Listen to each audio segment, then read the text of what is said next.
So first off, I want to say thank you for being patient with us.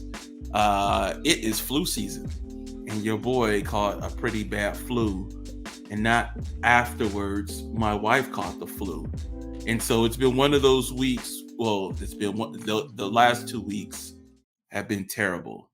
Uh, First one because of the fact that I got like a 101.6 temperature, and then watch my body decide to do its best to burn it off, and then just for my wife to get sick, which is definitely not the greatest thing in the world. And Michael knows that I started a home improvement project, and even though your significant other won't say it, as soon as it seems like it's taking longer than it should, the questions arise to like, hey, how much longer is it going to take? And so my bathroom is in dire need of some TLC this weekend. But until then, it is time for another episode of Nation80 Podcast. I'm your host, Rod. Mike, what's going on? Yeah, man, I'm glad that you guys are on the mend. I know what you're talking about. Taking care of a significant other while they're sick, and you've got a project that you're trying to get accomplished, and it's like, how do I balance the time? Mm-hmm. And so yeah, I'm glad you all are starting to feel better. A lot of things have happened in the week that we took off, Mm-hmm. especially in the gaming community, between Xbox and delays and PlayStation and their issues. Uh, Nintendo is just they're selling like like game stacks, like a Mm-hmm. whole bunch of stuff is going down, and uh, and some good things happening. Some good things happening. With the exception that I still don't have a Steam Deck yet. Still have no email, Yeah. no email with Steam, and we are in pretty much mid-May right now. So, man, I'm you're more optimistic than I am, but I'm almost about to be like, you know what? I'm just gonna buy a PlayStation or an Xbox. Yeah. Yeah, I know it's kind of hard, man, because all I do is hope that I'm coming to see you soon in June, and I'm hoping to get my Steam Deck before then. But right now, and you know what, the crappy thing is that Steam Deck social media at least used to tell you when the emails are going out, so then you would be a little bit more hopeful. But without that, now you're kind of wondering where you kind of fall in the queue, because remember they were saying they were going to start shipping every Monday and well, emails were going to start going out every Monday and Thursday, but now I couldn't tell you if those emails are even going out. Right. So I hope everything is on schedule, but we shall see. Mike, before we get started with so first things first, me and Michael talked off air, and we're going to leave the world of movie talk for a while. There's probably one thing I do want to hit up Michael about, and that's the Obi-Wan Kenobi trailer, but Oh we'll yeah. talk about that last. But I do want to talk about, I know me and you don't get to play together often, but I know you still get your pockets to play video games as I do. So why don't you just tell me what you've been currently playing, and let's just start there. What you've been currently playing. Yeah. So right now I'm as you know, I'm heavy on the Nintendo Switch right now. Um and I play mostly undocked, and I for the most part play while I'm at work because just don't have the time to play at home. You know, I've got a new baby, I've got an 11-year-old, uh, got a wife to take care of. So the family life makes it kind of hard to play video games at home. So I take my time to play them while I'm at work on break or during lunch. And so, uh, it's hard to bring my PlayStation 4 over and back, transport it back and forth to work. And so I'm deep on the Nintendo Switch, and probably the thing that I'm absolutely playing the most right now is Dying Light. Mm. This is a game that I actually previously owned on my PC for Steam, And we've, speaking of playing online, between you, me, and your brother, we played that, game extensively. Mm-hmm. And so when it came to debut on the Switch, I was super excited because I was looking for a good zombie survival game, which this is. It's a first person zombie survival game. It does have a story to it, but it's truly a open world sandbox zombie survival game where you gotta navigate the streets of this fictional city in Africa, and you gotta be able to it's basically like The Walking Dead. You gotta be able to scavenge for parts to make weapons, and and I'm not even talking about guns. I mean, like, you gotta get a machete, a bat, a knife, and these weapons are not invincible. They do degrade over time. And then when you do eventually get actual firearms, a rifle, a handgun, ammo is very limited, and you can't craft that ammo. So it's very challenging, but it's very fun. I've had a lot of time playing with it at work, and trying to level up and everything like that. And it's a fun game. It's a fun game to play handheld. I actually do play it docked at work because I have a little mini dock at work that I just keep at work. Mm-hmm. But when I don't, I play it handheld, and it's just as great. So I'm definitely that one. Elias actually just got the new Lego Star Wars game for his birthday, and we've been playing that co-op at home on Saturday mornings. Oh, it has a co-op mode. It's fun. It's very fun, and just like the reviews have said, it's very different from the other Lego games.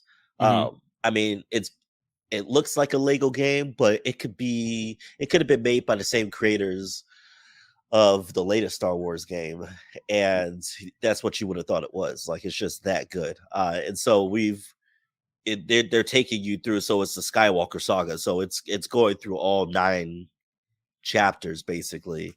And so we started with A New Hope, and went through that, and that was pretty fun. It was pretty legit. So I really enjoyed that. So yeah, between Dying Light and Lego Star Wars, those games are the ones that really occupy my time. I did just buy 3 games because they were on sale, and I've my backlog is ridiculous now. So I did buy Scott Pilgrim's beat 'em up. I heard that was fun. Yeah, I jumped on it for a few minutes. It looked really good. It was on sale for a few dollars, so I bought it. And then I got the Street Fighter, Ultimate Collection, whatever, just because I felt like that's an essential that you have to have for these kinds of consoles. And so I got that one. That one's, it's pretty fun. I've had to get back into Street Fighter mode for that one. And then I got Star Wars Clone Troopers video game that was originally, I think, released on the Nintendo Wii or the Nintendo 64. I can't yeah, it's called like Republic Commandos or something like that. And so it's a squad based action game, and I got that as well, and all 3 of them look really good on the Switch. So I keep buying these games for the Switch, knowing that if and when I do get the Steam Deck, my Switch will most likely become obsolete. But I still love playing on my Switch, and these games that are still coming out for it, I'm still buying them just because it's an enjoyable experience. And I would urge anybody that has a Switch to at the very least get Dying Light. It's just a fun, challenging game that you can pick up and play, for 15-20 minutes at a time, or for hours on it. Yeah, absolutely. Yeah, me and the Switch don't get the time that we require because my daughters have taken. Only time that I get time on my Switch is if I find myself on a business trip, and then I bring something for me to play with. So I haven't given it, like the Zelda game, I haven't had time to play. I bought my daughter a Super Mario pack where it had like 3 Super Mario games. So it had Mario 64, I think Mario Galaxy, and I think Mario Sunshine. something like that. It's basically from the Nintendo 64, I think the Wii game and the GameCube one. Uh, and it felt quite nostalgic to go back and play like Mario 64, knowing how much time I consumed with that game back in, I think, high school. I think I got that. My dad bought it for me. But what I've been playing recently is, it's kind of a tie. I go back and forth. I've been playing good old 2K22. I bought it, I think, for like $15 or $9 a while back. I just can't give $60 to certain games anymore, Right. and 2K is one of them. It's not that it was bad or anything like that, but it's kind of like with Madden with me. I've been playing it for so long and so much. Even though they do fine detail some things, the amount of changes doesn't justify the price. Because I personally only play it for my league more than anything. Sometimes I do my career very little, but it's usually my league. So I can, get a team, try to, be a general manager. I usually simulate a couple years. Sometimes I create you and Brandon and stuff like that, but that's about it. Now, is that a game that you buy every year? I usually still buy it every year. I just wait for it to go on discount. So I never buy it on opening day or release week or whatever. So I'm still rocking 2K19. Mm, And I haven't felt the need to upgrade just because every year it seemed like people were just griping about how bad it has been. mm, However, I've heard that 22 has been significantly better than the previous iterations. I sure. actually almost bought it on the Switch because it got really good reviews. Hmm. But I thought 2K is not the kind of game to play on the Switch. That's a game I'd rather play on a big screen. Well, I digress, because I have 19 on the Switch and I loved every moment of it. Really? Okay. Yes, and the only reason I don't play it currently is I will say the only gripe that I do have, I think, because I believe it's 19 or 18. The only gripe that I do have for in the Switch is that I do personally love to simulate through seasons, and every so often it would error out, and then I couldn't progress any further in simulating. Like, let's say I simulate to only, like, I don't have time to play all 82 games. So what I used to do was only play the games. Uh, I would simulate the first 10 games, and then anyone who has a winning record, I would play against them, right? And so for the other ones, I would just simulate the game and just hope that my team is good enough to be a losing team, right? Okay. And my majority of the time, I found that that's incorrect. But regardless, I got to a point on the Switch that I would try to simulate, and then the game would crash. And then, you've seen how it does on the Switch. It just completely disappears. It goes right back to the menu screen, Right. saying that there's some sort of error occurred. And then I would try to start it up again and go back and try another way to do it, and it just never worked. And so that was the downside, the con, at least for 19. But I would assume since then they fixed that. But it was a blast. It was perfect personally for me on the Switch, because just kind of like I hope with the Steam Deck, I can have it in the same room as I'm, screwing around with the family or whatever.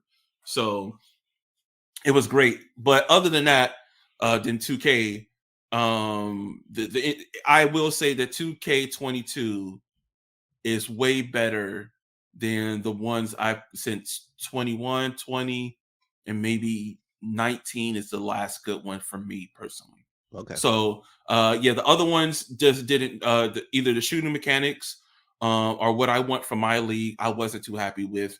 This year, I'm having a blast. The animations is just as cool. Dribbling is fun.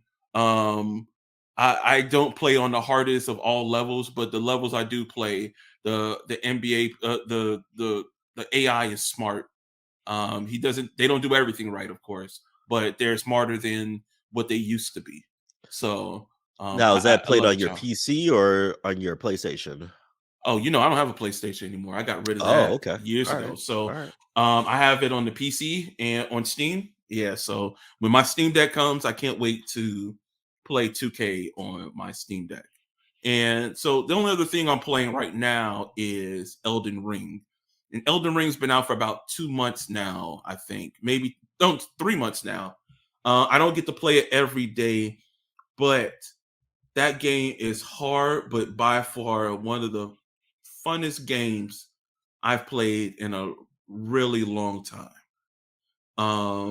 And the reason I say that is that game is brutally hard at parts for me. I know there's better gamers out there, stuff like that, but for me, that game is brutally difficult at parts. They don't provide you any directions on how to do A, B, or C, so you got to research certain things. But I like it because I remember back in the day, I used to hate having to do the tutorial and all this other crap just to get started into the game. I was like, let me just learn my way through. So a game finally was like, all right, well, we're gonna let you do that, and that's Elden Ring. And then so as I've upgraded my armor and learned about my character and found weapons and finally beat bosses that taken me 8 times to beat, um, I feel more rewarded with the game and satisfied. It's not going to be for everybody, but I personally love that game. I'm still quite away from beating it, but at the pace that I'm playing it, I don't feel like if I spend only 10 to 20, 30 minutes on it, that my time has been wasted as long as I level up or do something. But yeah, I really love Elden Ring.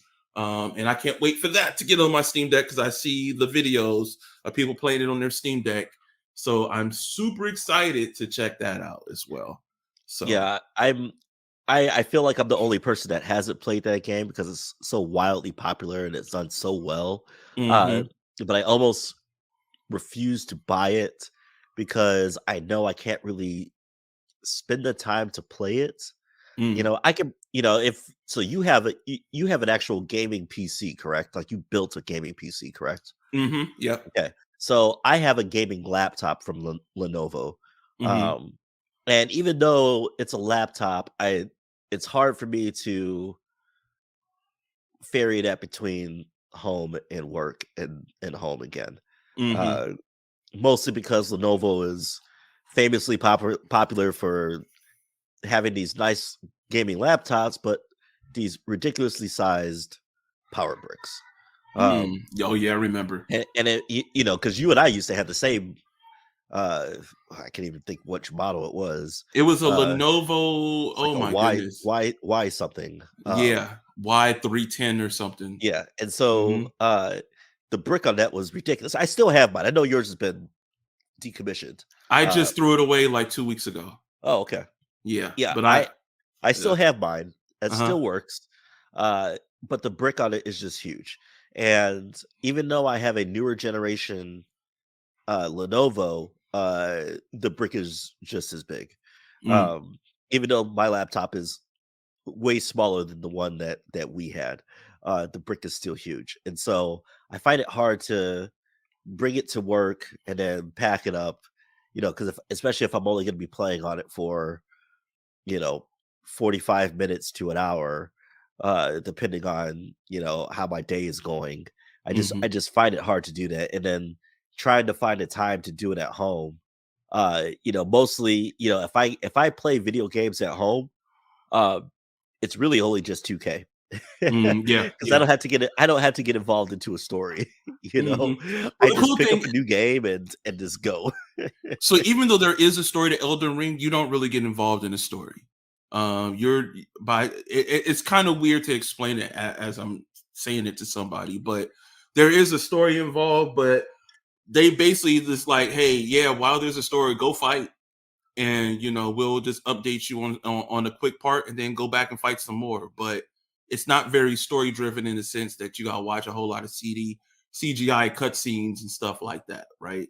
So I would say like the time that you commit to Dying Light, like if you had a Steam Deck, Mhm. it's the same amount of time you could commit to Elden Ring and still be comfortable that you're making progress, right? The only thing is that like because you're only giving it that amount of time, it'll take you longer to beat the game. But I think for me personally, there isn't a day that goes by that I still don't necessarily think of how I can make my armor better or find a better weapon, or should I look at another YouTube video saying where I might need to navigate to find something. So that's the enjoyment I kind of get out of it. But whenever the time presents itself, the only shitty part too is the same people who did Elden Ring made this game called Sekiro. It came out a couple years ago. That game rarely drops in price because of how popular it is. So I don't know if Elden Ring is ever going to see a deep discount anytime soon. Maybe like one of them summer discounts that Steam does, but I don't see it dropping significantly. I seen it drop like $45, but nothing deeper than that recently. Right. Well, especially if it's selling, the way it's selling right now. I can, and like you said, I don't want to have to pay full price for a video game unless I know it's a game that I am absolutely bonkers for, that I just want. And there haven't been too many games like that. I think the last game that I think I paid full price on was the last Star Wars game, and which was well worth it. It was well worth it. So until the spiders, despite the spiders being in there. So I'll definitely pick up Elden Ring unless you tell me that there's spiders in there. When I do come see, no, I don't believe there are. But when I come to town, if I'm lucky enough to have my Steam Deck, I'll let you see the game in real time, and then it is what it is. Not every game's for everybody, but hopefully we can eventually find something together again that me, you, and my brother can play for real, and get back to it. But going forward, let's have a conversation in regards to Square Enix. So something took place while we were out for the 1 week. There's an article here that I have from Polygon.com where Square Enix sells off Tomb Raider, Deus Ex IPs, and the studios behind them. So Square Enix sold these titles as well as their development teams to a business called Embracer Group.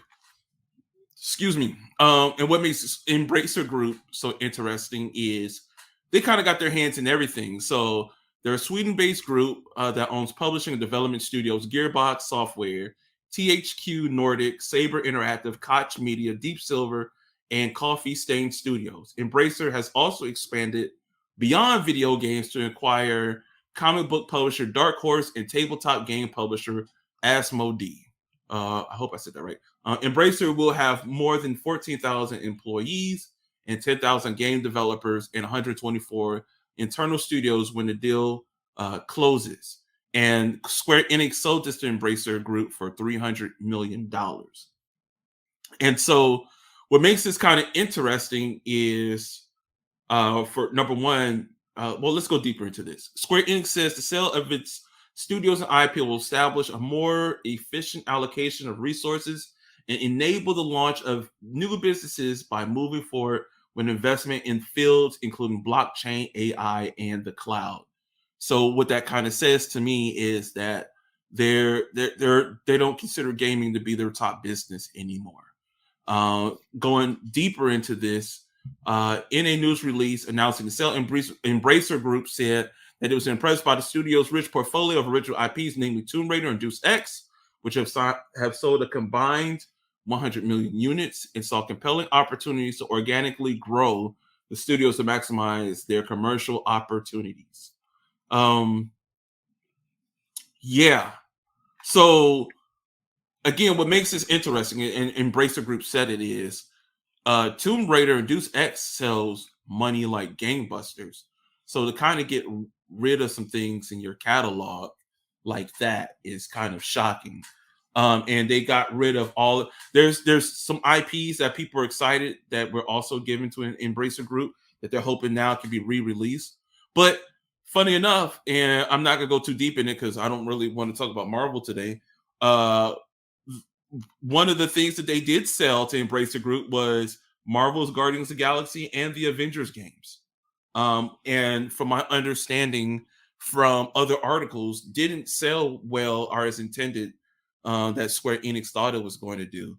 So I guess they decided that it wasn't worth the trouble. And I've always heard uh, collaborating with Marvel on certain things is a really big pain in the ass as far as gaming and other things that you're doing. Not necessarily like TV shows, but more just like, hey, we're going to collaborate to make a game because they're so demanding and there's so many rules. And don't get me wrong, even the NFL does it with Madden. You can't have it say things like the lingo about being traded in the video game can't be like it is in real life. And there's a few other examples I can't think of at the moment. But Mike, what do you think about this sale? Do you think this is going to change how Tomb Raider is made? Or like, I'll give you a prime example. Remember how me and you love Project Cars? Mm-hmm. And then, so Project Cars 1 and 2 were pretty decent. And then Project Cars 3 was sold to EA. And then the game came out and it looked completely different. Yeah. What do you think about this? Yeah, I don't think that that'll happen with Tomb Raider. Like you said, Embracer's been doing a lot of things lately. So this wasn't such a shock that they acquired Tomb Raider and Deus Ex. What I think surprises me more, I guess, doesn't really surprise me. I guess I kind of saw this coming because this has been ongoing for a minute now. Square Enix, they lost so much money with the Marvel's Avengers game. I think it was like some 200 million. And then when Guardians came out, that was a significantly better game, a significantly different game, but a better game. But the damage had already been done. It did not sell well. And then what made it even worse was Babylon's Fall.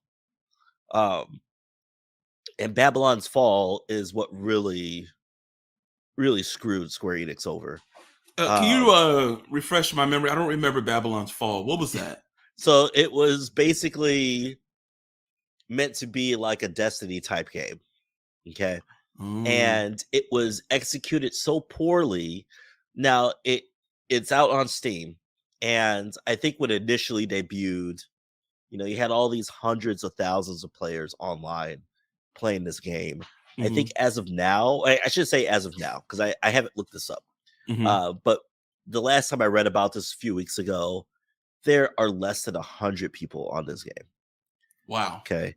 Because it's done that poorly. And so it just seems like there were just so many bad decisions that were made. I know that you've been playing the Avengers game. Mm-hmm. I never played it. But from some of the gameplay footage that I saw, it looked decent. Mm-hmm. But it just didn't resonate with people, apparently. And then from the reviews I've read with Guardians, it was a great game. But it's not the same type of game as Avengers. And so, but because of the reputation of Avengers, damage already been done. Yeah, like because I played Guardians and I barely played the first level before I turned it off. And so people I think the perception was, well, this is just another Avengers game, and it wasn't. But people just thought it was, and they just didn't buy into it. And then, like I said, Babylon's Fall, I think, was the major blow to Square Enix. And so when you have those types of losses, that I'm sure tally more than $1 billion.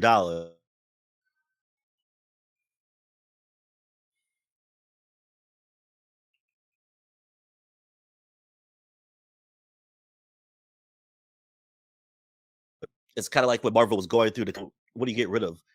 Two of your biggest selling, your all-time best selling.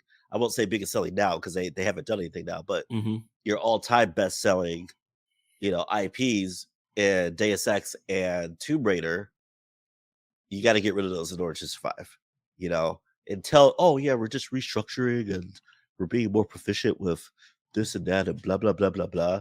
Yeah, you did it so that you weren't going to go out of business, basically. Mm. So I'm glad that it happened because we haven't seen a Deus Ex game in a minute. Yeah. And I would love to see a new Deus Ex game. We had, Cyberpunk, what was it, 2042? That's the one that you have been playing. 2077. Yep. 2077. That came on. That's a game that was created on the heels of Deus Ex. Same type of game, just I almost feel like it was a spiritual successor to Deus Ex. So I think it's time for a new one of those. I definitely think it's time for a new Tomb Raider. Tomb Raider is one of the great gaming franchises of our gaming history. And so and I think what that a rebound after, remember, like, I think PlayStation 2, 3, they had some horrible games, and then absolutely. There was a period where Tomb Raider games were like, okay. Tomb Raider games were just TNA, and that was right. it. Yeah. And now you had the last 3 years, just like, man, these are really good. They even made a movie based off of it. So I'm talking about the Angelina Jolie ones. Like you said, TNA. But I think Embracer knows what they're doing. And I wouldn't be surprised to see Embracer sell both those IPs to either PlayStation or Microsoft. I can see that. I would not be surprised to see that happen, just because both those companies are, they're in this Cold War, bidding for developers, developer studios, and what is it, Quebec or Toronto that developed Tomb Raider for Square Enix. Those guys are really good. Yeah. They're really good. And so I think, say like PlayStation, because PlayStation is more story-minded type of video games than Xbox. They snatch up Tomb Raider. That could be huge, and who knows what they can do with that. So I hope that it doesn't change how this latest iteration of Tomb Raider games are.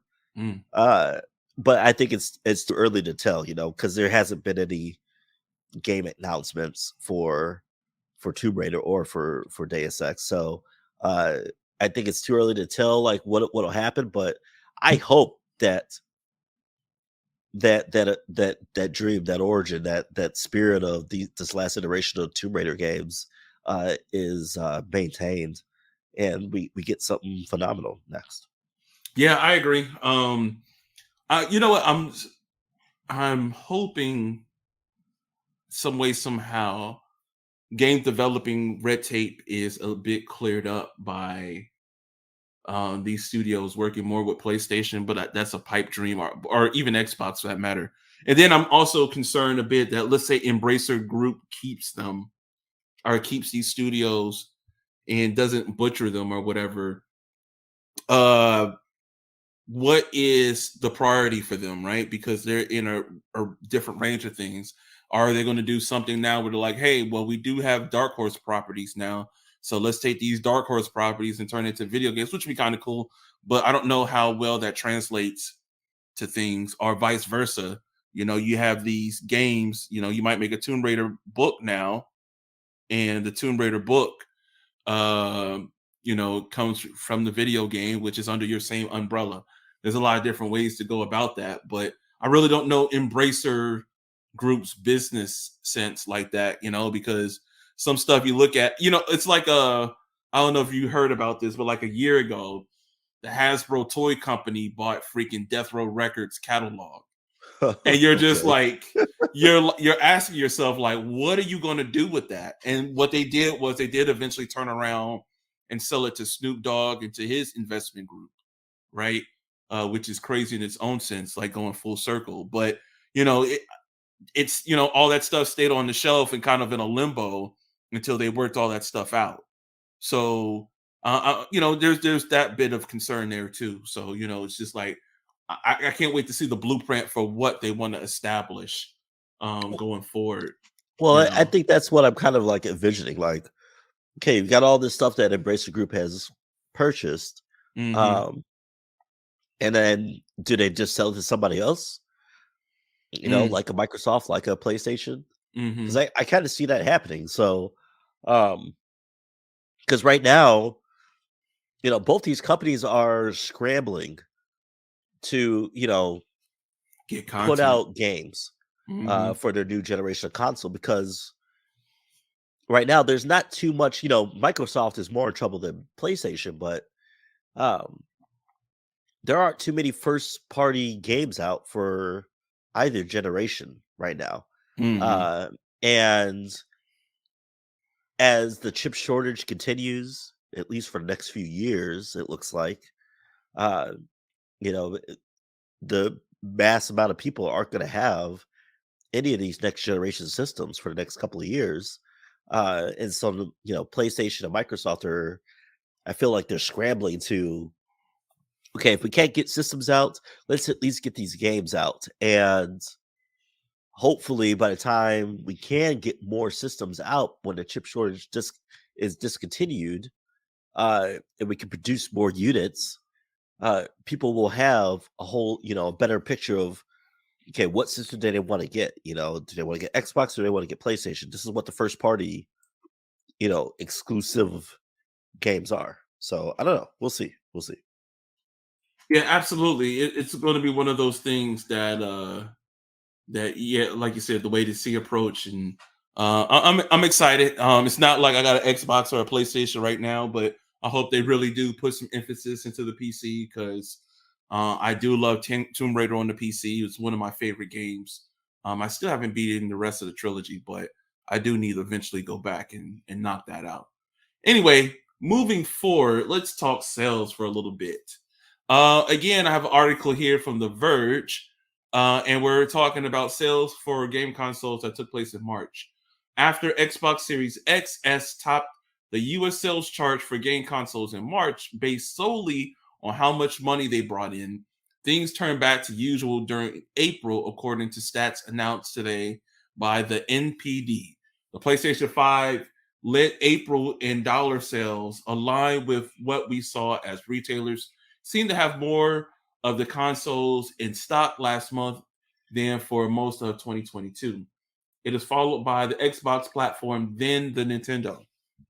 However, the Switch did lead the month in unit sales, and the NPD says that it has now passed the Sony PlayStation 4 in terms of lifetime sales in the United States, making it the fourth highest selling console ever, behind the PS2, Xbox 360, and the Wii.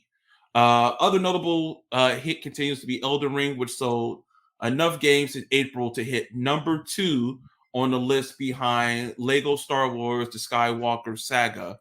Now, Elden Ring is not only the best-selling game of 2022 and home to gaming's newest folk hero. Oh, never mind. Let me solo her. But it's also the best-selling game over the last 12 months overall, taking the crown from usually held by the most recent Call of Duty. Well, well, well. Um, Mike, as a well, actually, I'll start off. Before I give this over to the Switch fanatic, I am not shocked, because the Nintendo Switch, I think it's going to sound it's not weird to say, but the Nintendo Switch is literally for everyone. And when I say everyone, I say from kids to the elderly, right? And that's because you have games like Animal Crossing, you have the Pokemon games, you have the sports games, you have the Mario, the Nintendo licensed games. There's a little bit of everything. You have the nostalgia there, like uh, even though like you have the new Teenage Mutant Ninja Turtles game coming out for the PC and stuff like that. Like I feel comfortable for it coming out on the Switch as well, because I feel like that game is made for something like the Switch. The shitty thing about that is Nintendo needs to do a better thing about multiplayer compared to what they have. But still, they're the titles that they have brings everybody around. I've watched many YouTube videos compared to Switch Up, which Michael introduced to me, and a lot of people from the Spine Wave crew.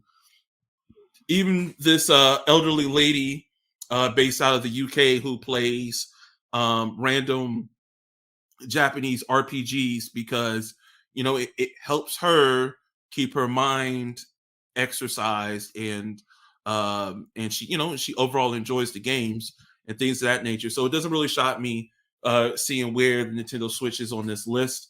We already kind of talked about it a minute ago. Xbox Series is, I'm gonna say they're in trouble, but Game Pass is really holding a lot of weight. But Halo Infinite is definitely not what it was supposed to be, and I think the time has passed on Halo altogether. And they need to find something to just engage people to go to the Xbox. PlayStation, I don't know. PlayStation to me just carries that name, just like a Netflix or a few other things. It just has that. It has that social name that, like, that even if someone didn't know what a gaming console was, they know what a PlayStation is. And so I think, and then they still hold some titles, that are amazing, and their platform has been great. And they just have a lot of stuff on there that the Xbox unfortunately doesn't have. And we already talked about Elden Ring, so I won't get too deep in that. So, Mike, what do you think about hearing about that, about when it comes to sales and stuff like that? Yeah, I mean, it's not surprising to me either that Nintendo has outperformed Xbox and the PlayStation. Just more readily available systems. You have the Switch Lite, the original Switch, and then the Switch OLED. And I think that because they're those are all systems that you can still buy in the stores. Okay, you can't buy PlayStation 5 in the stores. You can't buy the Xbox Series X in the stores. You get the S, but people don't want to buy the S, which is a shame because the S is the only difference between the S and the X is 4K 120. That's the only difference. So I think that because Nintendo has such a strong library of first-person and third-party AAA games, of indie games, of remastered games, that's why you're seeing Nintendo just outsell everybody. And the problem with Xbox and the PlayStation is that A, you can't buy the system, and B, there's not enough first party games out right now. More so for the Xbox. PlayStation has more first party games out, first launch games out for their system than the Xbox. And as you mentioned, Halo Infinite went into a direction where it was going to be a live service game. And that hasn't worked out so well for them. And so they have a mode where they're supposed to open it up to the community, and where the community can develop their own levels and everything like that. But they haven't opened it up yet. And so I think that's really killing Xbox right now. And the fact that Xbox they had 2 games that were supposed to come out this year, and they're being delayed till next year is really hurting. And it's hurting Xbox, but I don't even know how much it's really hurting Xbox because, like I said, nobody's buying either Xbox or PlayStation right now. Everybody's buying the Nintendo Switch, a significantly underpowered system. And that's been Nintendo's MO. They're more focused on software than on hardware. And for me, I have a system that I can play handheld or dock it, you know. Mm-hmm. Um, and I have an extensive library. I have over 80 games on my Switch right now. Uh, and Yikes. so, and most of them aren't even first party games. I can maybe count on my hand how many first party games I have, and none of them are Mario games. Mm. I have the Zelda game. Um, I have Luigi's Mansion. I think that's it. I think those are the only first party games that I have. Uh, like Elias, he has, the Marios and Zelda and, Pokemon. But I'm not into Pokemon. I don't really care about that. Most of my games are indie and third party games or remastered games. Yeah, So I was gonna say, I'm just looking at the people that are, well, excuse me, the consoles that are above the Switch, which are the PlayStation 2, which is a legend. 360 was a goat as well, and then the Wii, which the Wii was cool, but then it hit that downside once you ran out of games that were interactive. right. So the Switch is, I personally, I look at the Switch coming in number 3 by the time everything's said and done. Those first two are going to be hard to beat. Well, and you know what? The thing that all those systems share in common is software. Okay. The PS2 was so great because of the amount of games that came out for it. Yeah. And I think eventually the Switch is going to overtake that. The Wii, their issue was they came out with the Wii U. And it just that was a bad decision by Nintendo. But now you have this gaming system, this Nintendo Switch, where you have 3 different systems within their family. Really, I guess technically 4, because you have the original Nintendo Switch, you had the Nintendo Switch with the approved battery, you had the Switch Lite, and then you had the Switch OLED. And so you have that system that you can play portably, you can play at home, and you have this massive, massive library. And the fact that so many more companies are signing on and developing games that are basically remasters. I mean, you have the first 3 Grand Theft Autos now. You got I should say first 3. You got Grand Theft Auto 3, you got Vice City, and then you got what is it? Los Angeles or what? Why can I think of it now? I think it's Los Santos. Los Santos, whatever it is. Yeah, yeah. But you got Grand Theft Auto on the Switch now. Oh my Mm-hmm. gosh, That was a pipe dream back in the day because they never seemed to put violent games on a Nintendo back in the day. So it's kind of funny that when I say violent, like just overly violent, shoot up games or things of that nature before. And well, it's funny you say that. So I actually was just watching beat 'em ups. He's got a channel where he had an episode came out lately where Nintendo, everybody looks at Nintendo as family friendly type deal when they're really not, because they let like some raunchy stuff go through onto their eShop, and they had one game on there that was like stupidly raunchy, like nudity and everything. right. And so I think that Nintendo has, I don't want to say made a switch consciously. I think more of their QA department might have missed some stuff, but you never used to see first person shooters on Nintendo products. At least not in the vein of like Call of Duty or anything like that.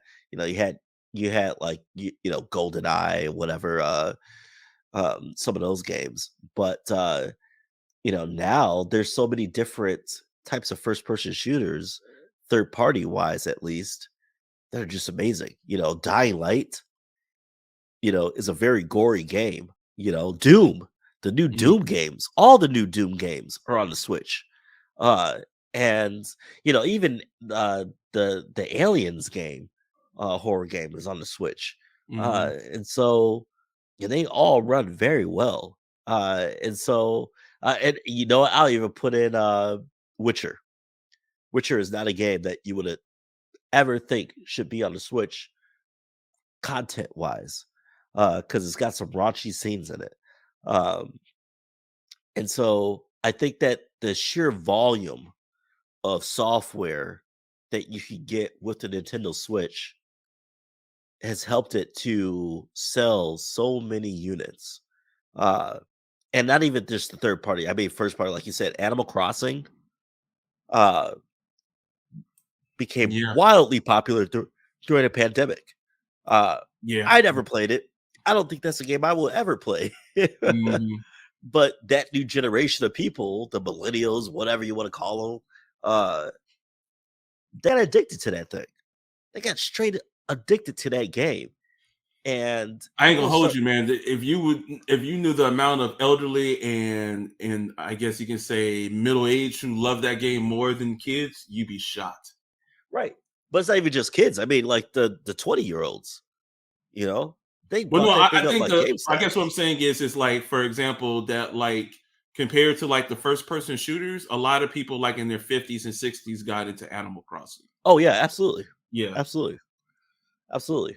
Um, and so I just think that I think because of the pandemic, the Nintendo Switch thrived. Absolutely thrived. Uh, it was widely available.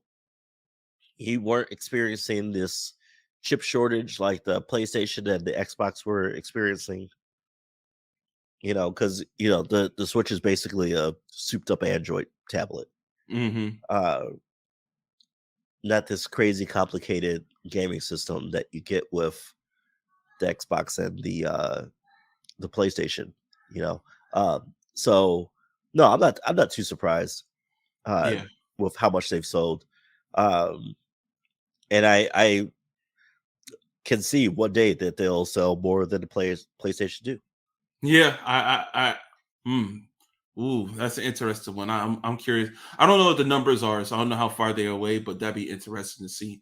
But just to make this point real quick, since we were talking about the Switch and its numbers, it looks like people are wondering about the eventual successor of the Nintendo Switch, and right now that's become a major concern of the company. It looks like because of how popular the Switch is, there hasn't been much development into what's coming next after this eventually hits its life cycle. Because kind of just like with the Wii, the graphics are never compared to Xbox or PlayStation or anything like that, but it does what it's supposed to do in its pocket, right? It's what's kind of made Nintendo stand out, because there's been many times I thought Nintendo was going to end up like Sega and get sold to one of these bigger companies. But Nintendo always comes through and makes they just never, I don't know, they just never follow what everybody else is doing. And they kind of do this. They do some things, but they don't do everything what other companies are doing. But it's kind of interesting that they're not 100% sure what's going to replace the Switch. But the Switch is only about what, 5 years old? It's Right? not that old, is it? No, no, you're right. Yeah. So I feel like, with the technology that they have and just the popularity of the Switch, they still got another, and they could almost, I would say, get a decade with with probably improvements to the hardware of the Switch. But I wouldn't be so quick to just go ahead and get rid of it, to be honest with you, and think like you need to have like a Nintendo Switch U or some other crap come out afterwards. Yeah, no, But so I actually just watched a documentary today about the Super Nintendo and the game Super Mario World. And it was very interesting because they were talking about how in Japan, so at that time in the late 80s, early 90s, in Japan it was called the Super Famicom. Okay. It wasn't called Super Nintendo, it was just called Super Famicom and the Famicom. Um, and then, Nintendo USA called it the Nintendo Entertainment System and Super Nintendo Entertainment System. Mm-hmm. And so when the Super Famicom came out, or quote unquote the Super Nintendo came out, and then Super Mario World came out, it was Japan's highest selling system of all time. Okay. Mm-hmm. But in the US, the NES was still selling like crazy. And they didn't want the Super Nintendo yet because they were afraid that it would overtake the sales of it would hamper the sales of the NES, the original NES, Mm-hmm. and that they were going to lose money. So imagine, back then, families were spending $700-800. They were invested $700-800 in the Nintendo Entertainment System.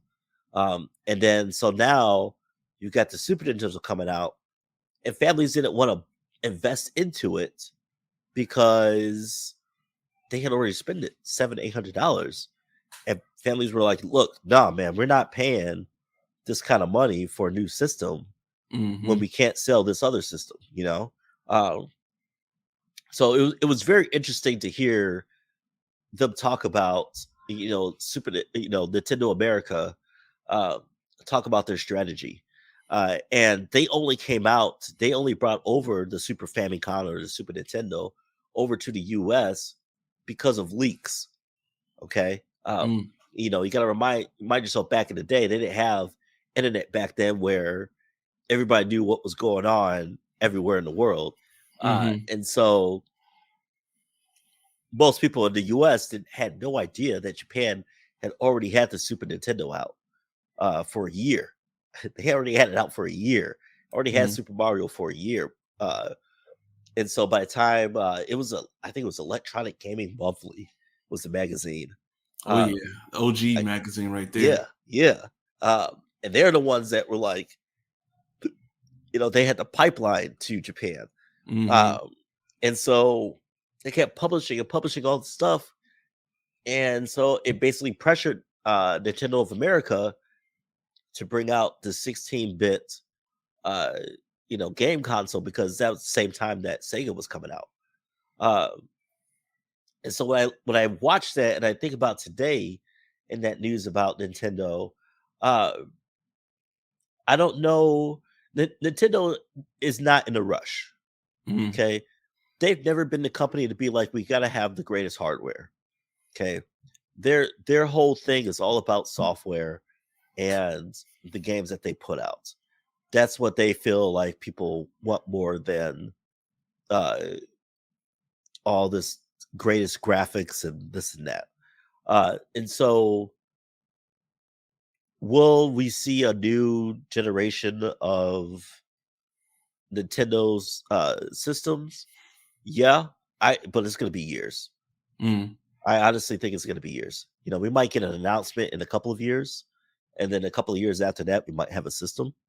But I can't see Nintendo coming out with a new generation of Nintendo console.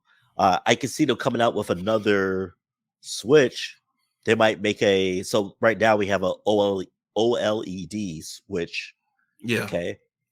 They might come out with a 4K OLED Switch.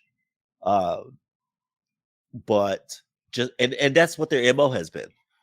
So like they had, Game Boy Advance, Game Boy Color, okay, 3DS, 2D or 2DS, 3DS. So I think that's what we're going to see here is just they're just going to continue to incrementally upgrade the current system and do it that way until they feel like they need to actually upgrade into something next generation. Right. And to me, honestly, it wouldn't make much sense to do something now when there's a chip shortage. especially when you have people like Microsoft and some of these other like superconductor companies who are saying like, look, the chip shortage is going to last for another 2 years at least. So why would you put out another game console, a new generation of game console that people can't buy? Especially when you got these scalpers out there with these bot programs, uh, and you can't get them out to the masses. Yeah. So I think Nintendo's doing it right. I think they've got something going. I think the pandemic has wildly helped them. But I also think that this has been their MO all the time. Like Nintendo has never had the best hardware ever. When the original NES came out, sure. But Sega came out with the new 16-bit system. And then Nintendo answered with their own 16-bit system. But then after that, when the original Xbox came out, when PlayStation 2 came out, Nintendo bowed out real quick. They were like, okay, look, we're not going to do what these guys are doing. We're just going to put out games. Yeah, it's going to be interesting to see what their future holds. And, I also wonder sometimes that itch of trying to compete, because now they probably have a lot of liquid after these Switch sales to see if they even want to attempt to try to fight with the big boys or whatever. Or I won't even say the big boys, but just fight with others when it comes for those top spots or whatever. But that's going to be interesting to see. But we're pretty much done on the gaming side here. So to finish it off, like I said, one little quick tidbit, because I wanted to talk to Michael about it. I also want to talk to Michael about Star Trek eventually, since there's a new Star Trek series that just recently started. I haven't watched it at all yet. And I don't know if Michael, have you watched it at all? You talk about Strange New Worlds? Yes. Yes, we actually just watched the first 2 episodes a couple of days ago. Okay. So we'll probably talk about that maybe next week. It gives me some time to check them out and have a discussion with you about it. Good show. Good show. A lot of throwbacks to the original Star Trek. Very good show. I mean, they've got of course, Captain Pike from the original TV show, and then Uhura is in the show, so that's another bonus. Hey. Uhura and Spock. So it's good so far. I've only they're releasing it week by week. So I think the first 2 episodes are out right now. It's released every Thursday on Amazon. Oh no, Paramount Plus. Yeah. Very good show. I mean, of course I'm going to say good show because I'm, Star Wars or Star Trek fan, and Star Wars fan. But definitely check it out. Of course, the production value is up there. They cross over events from Star Trek Discovery, and so it's good. All right. Well, we'll definitely have to bring that up and get into a deep dive. But Mike, let's talk about Star Wars and this Obi-Wan Kenobi trailer. I am a Star Wars casual. I watch the movies. I know some of the history from some of the books, but some of that's been retconned as well. But this trailer got me kind of hyped because it looks like, and of course it's just a trailer, it looks like, I think it's only 6 episodes, but it looks like it is action-packed 6 episodes of Obi-Wan Kenobi.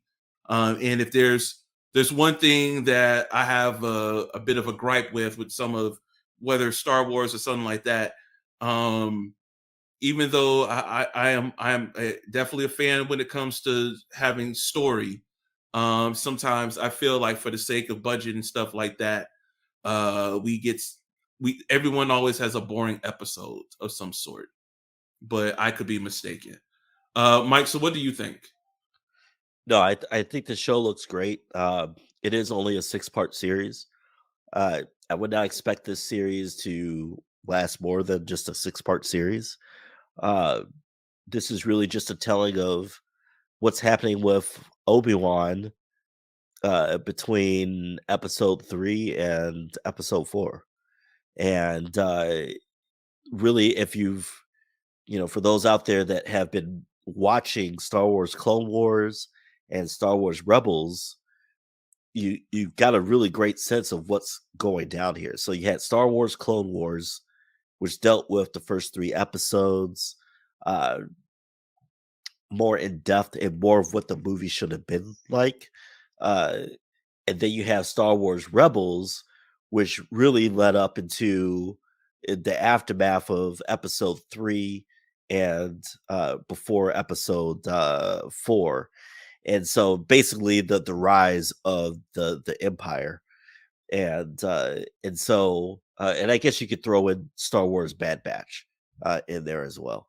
Um, and so you've got this the storyline, a bunch of these storylines that are going to be involved with Obi-Wan, and it looks pretty good. So like the really the big thing is the Inquisitors.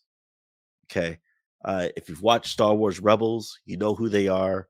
They're basically the Emperor's force sensitive dark side hunters, and they are hunting down uh, any remaining Jedi possible. And so that was a very prevalent thing in the show Star Wars Rebels. And so that looks like what is happening here in Obi-Wan. And it's the same thing with Vader. Vader's, of course, on this mission to continue to hunt down the last remaining Jedi. And, you got Obi-Wan who is trying to basically look after young Luke Skywalker.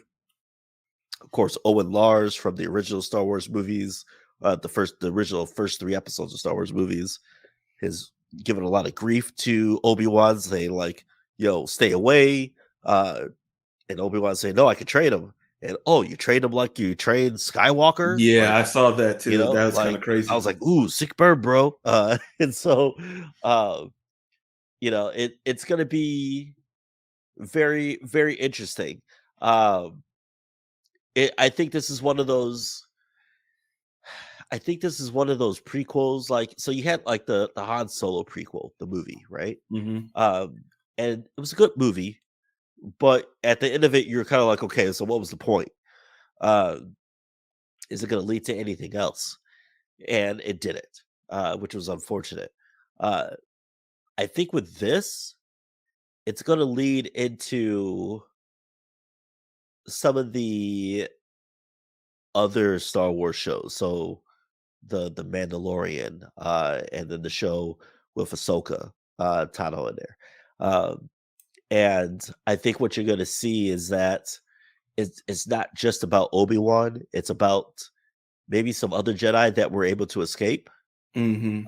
Maybe some Inquisitors that uh, thought they were doing the right thing, but maybe they thought about something else, and they're doing something else. So uh, I think all roads at the end of the day lead to the storyline with the Star Wars character Grand Admiral Thrawn, Mm. and what he's all about and why he's in the Star Wars universe, which is what this next ultimate big bad is.